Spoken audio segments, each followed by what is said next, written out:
Current News Podcast. With Elu and Jesse. Yes. Hey, everybody, welcome back. We're diving into Eleanor Cliff's piece today. It's called Why Kamala Harris Needs to Step It Up Now or She'll Lose to Trump. And wow, talk about a title, huh? Yeah, no kidding. And published just weeks before the election. Talk about hitting the nerve. Right. It feels especially relevant right now. So Cliff's saying Harris needs to solidify her image with voters and fast. What's your take on that? Well, Cliff's definitely tapping into some anxiety among Democrats.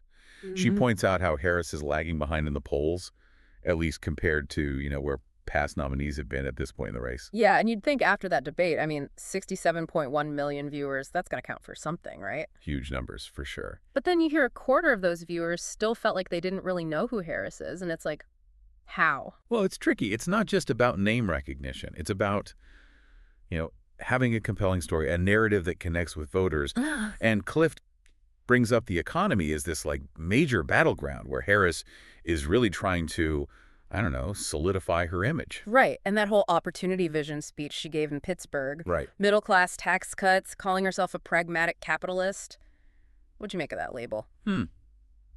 I think she's trying to appeal to voters who, might be a little wary of traditional, liberal economic policies. You think? And it kind of reminds me of Bill Clinton when he said, the era of big government is over.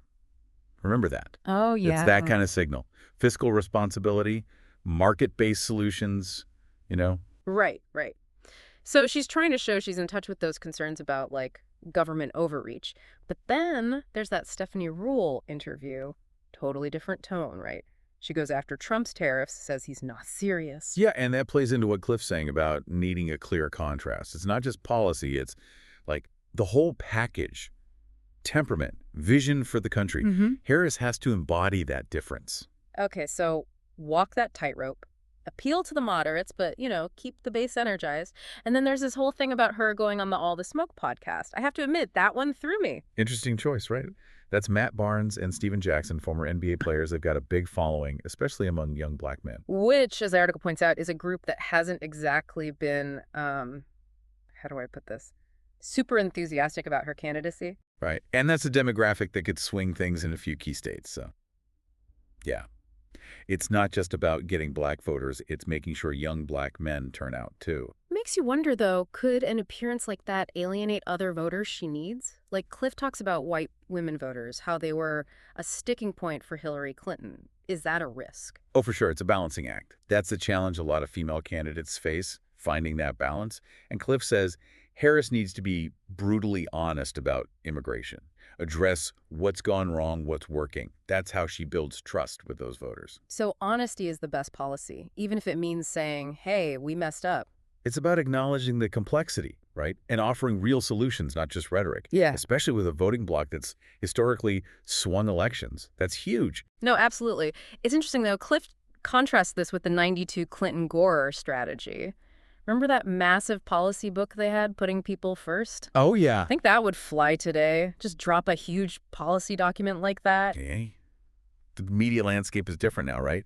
So much noise. Something like that could get lost. Right. Cliff seems to be pushing for something bolder, something that really cuts through. So less about the nitty-gritty policy details, more about a message that really, lands. It all seems to come back to this idea of connection. Right. Absolutely. It's those crucial final weeks. You got to solidify who you are, what you stand for, and make sure it sticks. And Cliff had this one line. She said, Harris needs to trust herself as much as the voters want to know and trust her. And that just makes you think, right, how much does self-belief actually translate in politics? Can voters even sense it anymore? It's a fascinating idea, right? Can voters really sense that? Genuine self-belief, even in, the whole staged world of politics. Right. It's we want someone strategic, obviously, someone who thinks things through, but also someone relatable, someone real. How do you balance that? Especially with all the pressure of a campaign like this. And it sounds like Cliff thinks that's key for Harris, especially now. Yeah, she's saying Harris needs to tap into that inner confidence and let it really show, project this image that she 100% believes in herself and, her vision for the country. Yeah, because if she doesn't believe it, how can voters... Right. Exactly. It's almost like, a self-fulfilling thing. Totally. And it goes beyond, just the policies or her experience. It's a presence thing, you know, energy, conviction. Think about those leaders throughout history, the ones who rallied everyone during tough times. It wasn't just what they said, it was that they really believed things could be better. Right, that authenticity, it's huge. Like that saying, people might not remember your exact words, but they remember how you made them feel. And with everything so noisy now, all the information overload, that feeling, that connection, it's got to be a big factor. Especially now, right? With everything so uncertain, people are looking for that sense of, like, it's going to be okay, someone who can actually offer that. Absolutely. And I think Clift believes Harris can be that, but she's got to own it, Hmm. you know, communicate it. And time's running out, that's for sure. The article's title is a pretty stark reminder, I'd say. So let's say this self-belief thing, this authenticity, is as important as Clift seems to think it is. What can Harris actually do in these last few weeks? What are the concrete steps? Well, Clift lays out a few things. Yeah. First, she's got to tackle immigration head on. And not just with talking points, she needs to go there. What Clift calls brutal honesty. Oof. Yeah. Acknowledge it's complicated, that mistakes have been made, and then offer actual solutions. Yeah. It's about winning over those undecided voters, especially white women, who are, essential for Democrats. So, honesty, transparency, even if it means admitting they messed up. It's about rebuilding trust. Yeah. Right. Especially with a group that's historically decided elections. That's a big deal. No, for sure. And then Cliff talks about the need for that clear contrast with Trump. Not just on policy, but, the whole leadership style thing, temperament, what their vision for the country even is. Exactly. It's making the case for why she's the best alternative, right? Why she'd be different from the chaos of the past 4 years. But isn't there also a risk of just, seeming too much like what we've already had?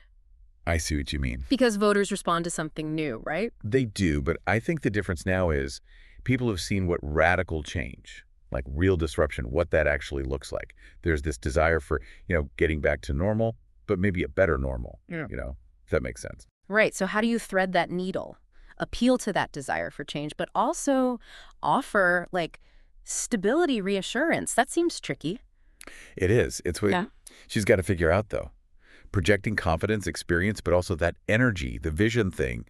It's a lot. I got this energy. Yes. Makes me think about other women leaders throughout history who've pulled that off. There's this, quiet strength. Totally. And part of that is having a clear plan, right? Absolutely. Okay, top priorities, what are they? How are you going to tackle these issues that everyday people are dealing with? How are you going to, bring everyone together after all this division? That's what people need to hear. It's not just about what you'll do, it's how. Painting that picture of a future that's actually better, something tangible, Yeah. something to get behind. And reminding people what they have in common rather than all the ways they're different. Right. Got her. 100%. Because at the end of the day, it's about trust. They have to believe she gets it, she understands their lives, and she's going to fight for them. They need to see that she's being real with them. Because that authenticity can be so powerful, you can just tell when someone's faking it. Exactly. And that's what can make or break a campaign, especially now. Makes you think about that word Clift used, boldness. What does that even look like, with just weeks to go before the election? That's a good question, right? Could be a million things, some big policy announcement, a final push with rallies. Right. But she brings up that 92 Clinton-Gore thing, the putting people first document, and it's almost like she's saying that wouldn't work now. Dropping a huge policy paper on everyone, that's not going to cut it in this day and age. Exactly. Boldness now, it's got to be something that, I don't know, really lands. In this media landscape, everything's moving so fast. So maybe not a detailed plan, but more like a moment, something people will remember. Yeah. Something that cuts through all the noise, something unexpected. It could be policy related, but with a twist, Imagine you're taking a stand on something no one sees coming. Something that makes people rethink what they thought they knew about her. Yes. Or, I don't know, maybe it's something totally out of left field, just letting her personality shine through, showing her values in a way we haven't seen yet. Like that all the smoke thing, but bigger. Exactly. Something that gets people talking, shows she's willing to take a risk. Be a little unconventional. It's about generating that excitement, right? 100%.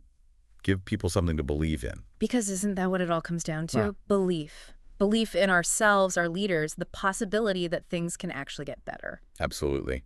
Maybe a little boldness is all it takes to spark that. I think you nailed it. We've covered a lot of ground here. The challenges Kamala Harris is facing, the power of narrative, authenticity, even, A little boldness thrown in there. It's been a good one. It really has. And for everyone listening, we'll leave you with this.